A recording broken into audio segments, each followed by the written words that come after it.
تو مجدد پاک کے مکتوبات میں مجدد پاک نے بہت زیادہ زور اس بات پر دیا ہے کہ اس امت میں سب سے افضل ابو بکر و عمر ہیں رضی اللہ تعالیٰ عنہ۔ اس کی وجہ یہ ہے کہ اہل سنت کے عقیدے کی بنیاد اور رافضیت کے رد کی بنیاد اسی سے اٹھتی ہے۔ شرح قائد نصفی میں بھی لکھا ہوا ہے، مجدد پاک نے بھی ایک جگہ پہ کوٹ کیا ہے کہ من علامات اہل سنت ان تفضل الشیخین و تحب الختنین، اہل سنت کی پہچان یہ ہے۔ اب ہمیں کان کھڑے کر لینے چاہیے نا کہ بھائی ہماری پہچان بتائی جا رہی ہے،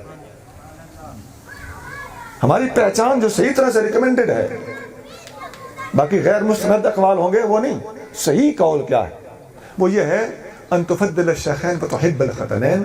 وہ سنیوں کی پہچان یہ ہے کہ ابو بکر و عمر کو اس امت میں سب سے افضل مانو، اور ان کے افضل ماننے کا یہ مطلب نہیں کہ عثمان اور علی کی محبت میں کمی آئے، ان کی محبت اپنے جگہ پہ قائم رکھنا۔ یہ سنیت کی پہچان ہے۔ یہ شرح قائد نصفی کے 150 صفحے پہ جملہ لکھا ہو، درسی کتاب ہے۔ یہ اس دور کا ایک بہت بڑا فساد ہے جس کا علاج مجدد پاک نے آج سے 400 سال پہلے کر دیا۔